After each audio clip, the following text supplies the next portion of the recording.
नमस्कार, स्वागत है आप सभी का एक बार फिर से हमारी आज की इस वीडियो में। तो आज की इस वीडियो में हम अभ्यास करेंगे कुछ ऐसे योग आसनों का जो कि घुटनों की दर्द को दूर करने में आपकी मदद करेंगे। तो जिन लोगों को भी घुटनों में दर्द रहता है या घुटनों का जो ग्रीस है वो खत्म हो चुका है, सीढ़ियाँ चढ़ते समय या फिर उतरते समय उनको बहुत परेशानी का सामना करना पड़ता है, तो ऐसे में आपको ये सभी आसन करने चाहिए। क्योंकि जब जो अभी मैं आपको सभी आसन ये करवाने वाला हूँ, इन सभी आसनों को जब आप करेंगे तो इससे आपकी जो घुटने हैं उसमें काफ़ी फ्लेक्सिबिलिटी भी आएगी और आपके जो पैरों की जो नसें हैं, जो मांसपेशियाँ हैं, उसमें भी अच्छी प्रकार से खिंचाव आएगा, जिससे कि आपका जो ब्लड सर्कुलेशन है आपके पैरों का, वो भी काफ़ी अच्छा रहेगा और आपकी जो घुटने की दर्द की समस्या है, उसमें भी आपको काफ़ी राहत मिलेगी। तो जितने भी आसन मैं अभी आपको करवाने वाला हूँ, सभी के सभी आसन आपको बैठकर और लेटकर ही करने हैं। तो चलिए शुरू करते हैं अपने सबसे पहले आसन से। तो सबसे पहले तो मैं आपको बताता हूँ कि बैठने की स्थिति आपकी कैसी होनी चाहिए जब आप इन सभी आसनों को करेंगे। तो सबसे पहले तो आप देख लीजिए, जब भी आपको ये आसन अभ्यास करने हैं, आप इनको बिस्तर पे बैठे-बैठे भी कर सकते हो या फिर अलग से योग मैट बिछाकर आप आराम से इसका अभ्यास कर सकते हैं। तो दंड आसन स्थिति में आपको सबसे पहले आना है। दंड आसन स्थिति आप देख रहे हो, दोनों पैर बिल्कुल सामने सीधे, हाथों को आप सपोर्ट दे सकते हो। इस तरह से आप सपोर्ट दीजिए बेशक और रिलैक्स मोड में आप बैठ जाइए। सबसे पहले तो रिलैक्सेशन में आप चले जाइए इस तरह से और उसके बाद सबसे पहला जो हमारा अभ्यास है वो हमारी पैरों की उंगलियों का रहने वाला है। आप देखेंगे जब आप पैर की उंगलियों की मूवमेंट करेंगे तो इससे आपकी काफ मसल से लेकर आपके नी के जो निचली तरफ है, घुटने का जो निचला हिस्सा है, वहां तक आपको इफेक्ट इसमें देखने को मिलेगा। तो इस तरह से आप कीजिएगा। सबसे पहले अपने पैरों की उंगलियों को मूवमेंट कीजिए, सामने फिर पीछे, सामने फिर पीछे। अच्छी तरह से खिंचाव लाइएगा, क्योंकि इसका अगर रोज अभ्यास करते हैं तो आपको अगर तलवे में दर्द रहती है या हील्स में भी पेन है, वो भी उसमें भी आपको काफी रिलैक्स फील होगा इससे। ठीक है, कम से कम 10 से 15 बार आपको जो है यही मूवमेंट करनी है। उसके बाद आपको इस जॉइंट से थोड़ा नीचे शिफ्ट हो जाना है, यानी कि अपने एंकल जॉइंट की मूवमेंट आपने करनी है। इस तरह से सामने की तरफ को दोनों पैरों को ले जाए, फिर वापस पीछे, फॉरवर्ड फिर बैकवर्ड। इस तरह से सांस भरते हुए पीछे, सांस छोड़ते हुए सामने, पीछे सामने, पीछे सामने। लगभग 10 से 15 बार आपको ये अभ्यास करना है और 2-2 राउंड आप कीजिएगा रोज के। ठीक है, इस तरह से। फिर राइट साइड और लेफ्ट साइड ये मूवमेंट कीजिए सबसे पहले, क्योंकि जब आप ये मूवमेंट कर रहे हो तो इससे पूरा प्रभाव आपके पूरे पैरों तक हो रहा है। इसका प्रभाव हाँ, ये देखेंगे इस तरह से। यस, ये गुड। जब आपका कंप्लीट हो जाए तो आपको रोटेशन करनी है, 3 बार क्लॉकवाइज और 3 बार एंटी क्लॉकवाइज। हाँ, ध्यान से देखिएगा और समझ आना चाहिए। जैसे आप इसको समझेंगे तभी इसका अभ्यास अच्छे से कर पाएंगे आप। तो ध्यान से देखिएगा और जहां पे आपको समझ ना आ रहा हो वहां पे मुझे आप कमेंट करके बता दीजिएगा कि इस पॉइंट पे मुझे समझ नहीं आया, तो मैं आपको इसके बारे में जो इसका जवाब है वो आपको कमेंट बॉक्स में ही दे दूंगा। ठीक है, तो लगभग 5 बार क्लॉकवाइज और 5 बार एंटी क्लॉकवाइज करने के बाद आपने क्या करना है, सबसे पहले दाएं पैर से आप शुरू कीजिएगा, दाएं या बाएं पैर से आप शुरू कीजिएगा, लेफ्ट लेग से शुरू कीजिएगा। हाथ को ऐसे ले जाना, अपने नीचे इंटरलॉक करना है, ठीक थाइज के नीचे इस तरह से ये। उसके बाद पैर को सामने सीधा ले जाना है, फिर पैर को वापस पीछे लाना है, सामने ले जाना है, फिर पीछे लाना है। लगभग 5 से 10 बार आपको जो है एक पैर के साथ यही मूवमेंट करनी है। जब पैर आप सामने ले जाए तो पूरा खींचना है, पैर को सामने की तरफ खिंचाव देना है। और जब आप पैर पीछे लाए तो जितना हो सके उतना पैर पीछे आपको ले जाना है इस तरह से। फिर सामने, फिर पीछे, फिर सामने, फिर पीछे। लगभग 10 बार आपको अपने पैर को इसी तरह से पीछे ले जाना है और फिर सामने ले जाना है। लेफ्ट पैर से आपने किया, अपने बाएं पैर से किया, उसके बाद अपने राइट पैर से भी ठीक यही प्रैक्टिस करनी है। इंटरलॉक कीजिए सबसे पहले इस तरह से, पैर पीछे लाइए, पैर सामने ले जाइए, पैर को पीछे लाइए, पैर को आप सामने ले जाइए इस तरह से, पैर पीछे लाइए, पैर सामने ले जाइए, पीछे, फिर सामने, पीछे, फिर सामने। सांसें आपको नॉर्मल रखनी है, नॉर्मल ब्रीदिंग के साथ ही आप शुरुआत में करेंगे और जैसे जैसे आपको अभ्यास आपका बढ़ जाए तो सांसों का भी आप साथ में ध्यान रख सकते हैं। सांस भरते हुए पैर पीछे और सांस छोड़ते हुए सामने। इस तरह से पैर को पीछे और सामने 10-10 बार दोनों पैरों को ले जाना है। और 10-10 बार दोनों पैरों को ले जाने के बाद सबसे पहले अपने बाएं पैर को, आपका जो लेफ्ट पैर है उसको पीछे लाओ, इस तरह से इंटरलॉक करो। अब अपने पैर को कोशिश करनी है सीधा खड़ा ले जाने की, ऊपर फिर नीचे, सामने ले जाइए, ऊपर जितना हो सके उतना ले जाना ऊपर, फिर वापस नीचे, ऊपर फिर नीचे, अप डाउन। शुरू में आप 5 बार कीजिए और जैसे जैसे आपको लगे कि आपका जो स्टेमिना है वो बढ़ चुका है इस प्रैक्टिस को करने का, तो आप इसी प्रैक्टिस को जो है लगभग 10 से 15 बार भी आप कर सकते हैं। 10 बार लेफ्ट लेग से, 10 बार राइट लेग से, इस तरह से ले जाइए, होल्ड रखिए 2 सेकेंड और फिर वापस नीचे। 10 बार कंप्लीट होने के बाद ठीक यही अभ्यास दूसरे पैर से आप करेंगे, इस तरह से, पैर ऊपर पैर नीचे, सामने नीचे, 1 2 1 2, इसी तरह से लगातार आप अभ्यास करते रहेंगे। ये very good and relax. 10 bar left leg से, 10 बार राइट लेग से। जितनी भी प्रैक्टिस मैंने आपको बताई है सबको आप 10-10 बार करके देखिएगा, ठीक है। इतनी हमारी प्रैक्टिस हो गई। इसके बाद अगला अभ्यास बहुत इंपॉर्टेंट है।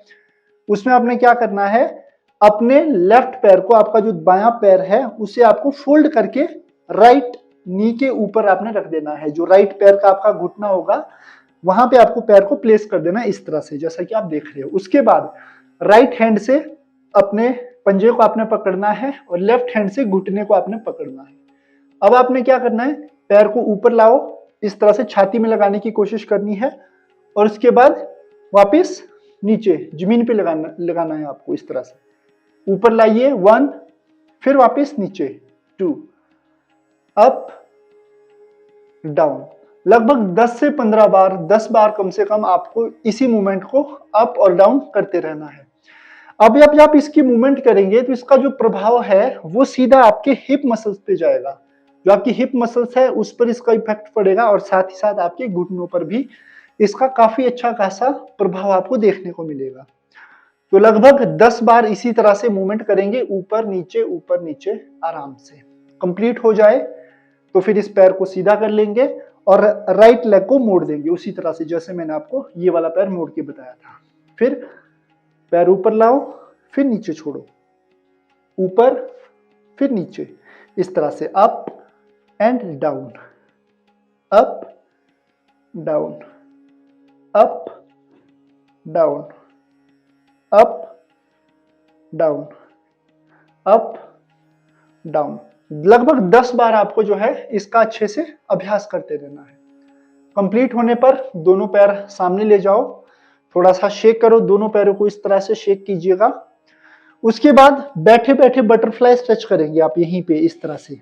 ये पैरों को मोड़ो, दोनों पैरों के सोल्स को, तलवों को एक साथ लाइए और फिर फ्लिप कीजिए, ऐसा हल्का हल्का, आराम आराम से फ्लिप करना है आपने। हाथ बेशक पीछे रखिए आप, इस तरह से 1 2 1 2 1 2, जितना हो सके उतना नीचे आपने ले जाना है। इस तरफ दीवार है इसीलिए मैं ज्यादा नीचे नहीं ले जा रहा पा रहा यहाँ पे, इसीलिए कोशिश करनी है आपको पूरा नीचे ले जाने की, इस तरह से, ये प्रॉपर, ठीक है।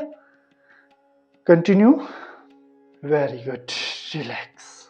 अब सभी क्रियाएं करने के बाद 1-2 क्रियाएं अभी हमारी और बचती है, तो वो थोड़ी सी मुश्किल है, बट अगर आप ये सारी क्रियाएं कर लेते हैं उसके बाद उन प्रैक्टिस को आप आसानी से कर पाओगे और घुटनों के लिए सबसे ज्यादा फायदा उनका आपको देखने को मिलेगा। तो अब आपने करना कैसे है, सबसे पहले तो सारी प्रैक्टिस करने के बाद जब आपको लगे कि आपके पैर थोड़े फ्लेक्सिबल हो चुके हैं, उसके बाद ये अभ्यास आपको शुरू करना है। क्या करना है, अपने कोहनियों में अपने पैर को इस तरह से फंसा लेना है। एक कोहनी में पंजा, एक कोहनी में घुटना, इंटरलॉक करना है जैसे बच्चे को सुलाते हैं। और फिर यहाँ पे आपको शेक करना है, right left, right left, right left, इस तरह से शेक करेंगे लगभग 10 बार राइट साइड और 10 बार लेफ्ट साइड। इसका प्रभाव आप देखेंगे आपके जो हिप मसल्स है इस पर इसका प्रभाव आपको देखने को मिलेगा। ग्लूटस मैक्सिमस नाम की एक मसल्स होती है, मिनिमस, उस पर इसका अच्छा प्रभाव देखने को मिलता है। होल्ड कीजिए यहाँ पे 1 2 3 4 5। यस, 10 से 15 बार शेक करने के बाद 5 सेकंड होल्ड करो और फिर पैर को सामने छोड़ दो। अब दूसरे पैर की बारी। दूसरे पैर को भी इसी तरह से आपने पकड़ लेना है, जकड़ लेना है और फिर फ्लिप करना है। इस तरह से शेक करना है, right left, right right left. Yes, shake करते रहिए इस तरह से, राइट लेफ्ट। लगभग 10 से 15 बार शेक कीजिए इसी तरह से और फिर होल्ड कीजिएगा। यहां पे 5 सेकंड आपको होल्ड करना है। 1 2 3 4 5। रिलैक्स। तो ये अभ्यास भी हमारा कंप्लीट हो गया। इसके बाद एक और आसान सा अभ्यास है, छोटा सा अभ्यास है, वो मैं आपको करके बताता हूं। इस अभ्यास में आपने क्या करना है कि आपको दीवार के सहारे अपने पैरों को खड़ा कर देना है। अब कैसे करना है एक बार आप देखेंगे। आपको क्या करना है कि बिल्कुल दीवार के सहारे आपको चले जाना है। शुरुआत में दीवार के सहारे आप जाइए इस तरह से और आपने क्या करना है, अपने दोनों पैरों को जो है दीवार के साथ ऊपर ले जाना है इस तरह से। हाथ बेशक आप इस तरह से रख सकते हैं या फिर सामने की तरफ रख सकते हैं और लगभग रोज आपको जो है 5 से 10 मिनट इसी आसन में, इसी स्थिति में आपको लेटे रहना है। पैर ऊपर की तरफ, सिर नीचे की तरफ। कोशिश करना है आपका जो हिप वाला एरिया है, आपका जो थाई से ऊपर वाला एरिया है, इसे आप जमीन से लगाने की कोशिश करें। और इसी स्थिति में आप देखेंगे कि आपके जो पैरों का जो ब्लड सर्कुलेशन है वो भी आपका अच्छा होगा। आपकी मांसपेशियां खींचेगी, नसें आपके पैरों की खींचेगी और काफी अच्छा रिलैक्सेशन आपको महसूस होगा। आपके घुटने में काफी अच्छा रिलैक्सेशन आपको महसूस होगा। तो लगभग 5 से 10 मिनट इसी स्थिति में आपको रोज रहना है। पैर खड़े करके इसी स्थिति में आप रहेंगे। आराम कीजिए, सांसें नॉर्मल। Very good.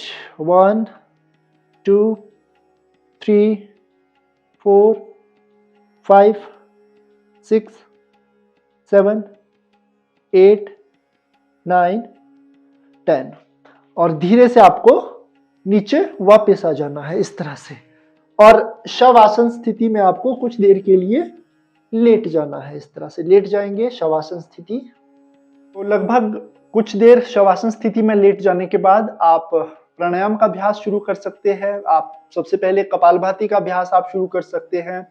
अनुलोम विलोम का अभ्यास आप उसके बाद शुरू कर सकते हैं और इसी तरह से इन सभी को एक साथ करके आप अपने घुटनों की दर्द को दूर कर सकते हैं। अब कुछ और चीजें आपको ध्यान रखनी है, वो है खाने पीने के बारे में। तो खाने पीने में कोशिश आपको करनी है कि ऑयली चीजें जो ज्यादा होगी वो आपको इनटेक नहीं करनी है, उससे आपको बचना है। रिफाइंड ऑयल्स जो आपको मार्केट में मिलता है उसका आपको यूज नहीं करना है और साथ ही साथ आपकी जो शुगर है, मैदा है, चीनी है, इस तरह के पदार्थों को बिल्कुल भी आपने यूज नहीं करना है अगर आपको अपने घुटने को स्वस्थ रखना है। तो ये कुछ हमने अभी एक्सरसाइज की, कुछ योग क्रियाएं की जो कि आपकी घुटनों के लिए बहुत ही फायदेमंद साबित होगी। कुछ खाने के बारे में हमने आपको बताया कि क्या चीज आपको इसमें अवॉइड करना है। 2 प्राणायाम आपको करने हैं, कपालभाति क्रिया का आपको अभ्यास करना है, अनुलोम विलोम का आपको अभ्यास करना है। तो ये सभी मिलकर अगर आप इसका अभ्यास करते हैं तो आप अपने घुटनों की दर्द से बच सकते हैं।